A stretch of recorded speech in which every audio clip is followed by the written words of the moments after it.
देखिए, ये बहुत अफ़सोसनाक है, ज़ाहिर है, और पूरे खित्ते में मैं कई प्रोग्रामों में ज़िक्र कर चुका पिछले चंद दिनों में, ख़ास तौर पे कल पर, कि एक भूचाल आ जाएगा। तो अब बस वो भूचाल की बहुत सारी किस्में हैं, ज़ाहिर है। हमें पता है कि इस खित्ते में क्या प्रोपोर्शन है। पहली तो बात है कि जितने मुसलमान हैं, वो इस मामले में ज़ाहिर है उनका दिल मलाल उनको होगा यकीनन इस बात पर। हुँ। और ख़ास तौर पर जो शिया कम्युनिटी है, जो कुवैत में तकरीबन 35% है, उसके अलावा इवन यूएई में 20% है, कतर में है, बहरीन में 55% है। तो वो ज़ाहिर है अमेरिका ये तो समझता है कि एक्सेस ऑफ रेजिस्टेंस को उसने ख़त्म कर दिया है, सीरिया से ख़त्म कर दिया है, लेबनान से ख़त्म कर दिया है, और इज़राइल यही समझता है। और साथ में उन्होंने समझते हैं कि फ़लस्तीन में तो वैसे भी हमास को अदमुआ कर दिया है। तो अब उनके लिए जिस तरीके से वो आगे बढ़ रहे थे इस खित्ते में पिछले 1.5 साल से, तो महसूस यही होता था। ये वक़्त की बात थी, और पिछले 36 घंटे पहले जब प्रेज़िडेंट ट्रंप ने बयान दिया कि अब न्यूक्लियर डील कामयाब होती नज़र नहीं आ रही है, और ग़ालिबन जंग का ही अब हल है, जंग के हुँ। ज़रिए। तो ये बात बड़े वाज़ेह हो गई थी कि ये अगले चंद दिनों में ये हो जाएगा। बहरहाल, ये जो सुबह को आज अटैक किया है, इसमें उनके अस्करी क़यादत आप खुद अपने अभी बता रही थी, जनरल गुलाम अली, राशिद, इस्माइल गानी की कभी कन्फर्मेशन आती है, कभी नहीं आती है। जी। उनके सीओएस हैं, उनके आईआरजी के कमांडर हैं हुसैन सलामी।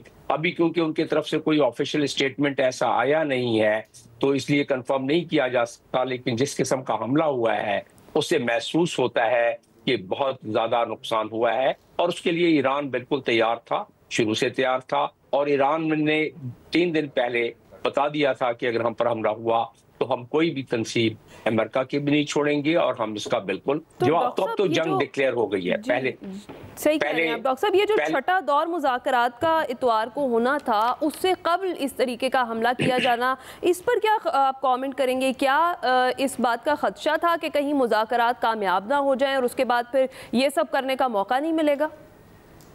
नहीं, ये क्योंकि अगर हम इस आर्गुमेंट को सामने रख के पिछले बयानात दें डोनाल्ड ट्रंप के भी, और दोनों साइड के बयानात देखें, अगर अमेरिका के भी और ईरान के भी, तो महसूस होगा कि उसमें कामयाबी की उम्मीद तो तकरीबन ज़ीरो से कुछ थोड़ी-सी ज़्यादा थी।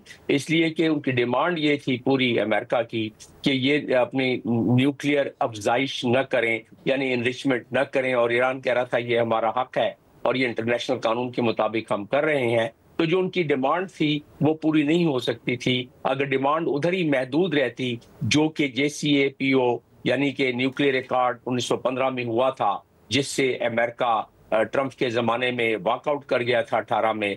अगर वहाँ तक भी इजाज़त दी जाती उनको, तो शायद ईरान मान जाता, लेकिन न दी गई। तो ये मामला बिल्कुल वाज़ेह नज़र आ रहा था, और ईरान ने कह दिया था कि हम अपनी बका समझते हैं, ये हमारा हक है, इंटरनेशनल कानून के मुताबिक है, हम ज़रूर ये करेंगे। और वो उससे महसूस होता था।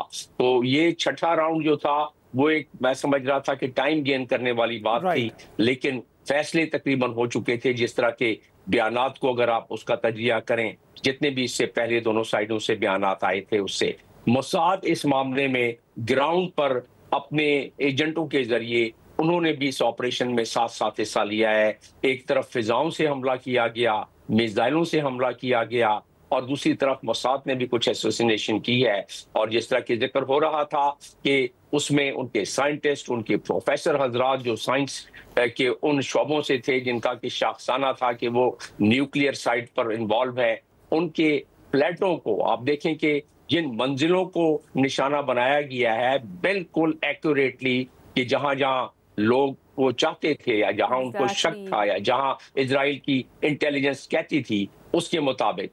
तो इज़राइल बिल्कुल। प्राइम मिनिस्टर ने तो कह दिया बिल्कुल सही कि हमने उनके न्यूक्लियर फैसिलिटीज़ को भी निशाना बनाया, उनके साइंटिस्ट और उनके मिलिट्री टारगेट्स को भी निशाना बनाया। ज़ाहिर है जब ये निशाना बनाया तो कोलैटरल डैमेज भी हुआ। ईरान 5000 साल पुरानी सकाफत है। ईरान तकरीबन 9 गुना बड़ा है इज़राइल से। ईरान की फ़ोर्स पूरे खित्ते में अगर आप खलीज की बात करें तो सबसे मजबूत है, और उसका रिटेलिएशन का मंसूबा एक बिल्कुल नेचुरल सा पहले से तैयार नजर आता है। इस वक्त जो सेटबैक है कि उनके कई कमांडर बशमूल उनके जो रेवोल्यूशनरी गार्ड के कमांडर जो इतलात आ रही हैं, जैसा मैंने जिक्र किया, और जनरल राशिद, बहुत सारे और, तो जिस तरीके से उनको टारगेट किया गया है, यकीनन ईरान ने अपनी प्लानिंग की होगी, क्योंकि फोर्सेज में बिल्कुल ऐसा होता है कि नंबर 2 नंबर 3 वो टेक ओवर करते जाते हैं। तो महसूस हो रहा है कि अगले चंद घंटों में उसका जवाब आएगा। ईरान ने 10 लाख, जी 10 लाख, ईरान ने 10 लाख के करीब अपनी जानें जो है वो पेश की थी जब वेस्ट सपोर्टेड अटैक किया गया था सद्दाम के जमाने में, और काफी अरसे तक वो जंग रही थी। ईरान बड़ी एक रिजिलियंट कौम है। ईरानी आबादी मैंने आपको बता दिया, जो शिया आबादी है खलीज में कहाँ कहाँ है। तो इसको मैं समझता हूं कि अगर इस आग को रोकना मुश्किल हो जाएगा, ये आग फैलेगी। एक तरह वाला तो नहीं है ईरान, और अगर हमला किया जाता है तो उसके रिस्पांस में हमने पहले भी देखा है कि ईरान ने जवाबी वार किए हैं। लेकिन अभी की क्या सूरत हाल देख रहे हैं आप? ईरान ने कहा था कि वो अब तमाम तर जो खित्ते में मौजूद अमरीकी फौजी जो हवाई अड्डे हैं उनको निशाना बनाएंगे, और उसके अलावा जो अब मुज़ाकरात होने वाले थे, छठा दौर था उसका, आपके के नज़दीक, क्योंकि आप भी साबिक सफ़ीर रहे हैं, क्या अब इसकी तवक्को ना की जाए? क्योंकि दोनों जानिब से बयान तो पहले ही आने लगे थे, डोनाल्ड ट्रंप भी कह रहे थे। नहीं, इसका तो कोई सवाल ही पैदा नहीं होता ना। अब तो जंग डिक्लेयर हो गई। जिस बात पर गुफ्तगू हो रही थी, जिस बात पर नेगोशिएशन हो रही थी, जिस बात पर छठा राउंड होना था, उस बात से तो उसमें तो जंग शुरू हो गई।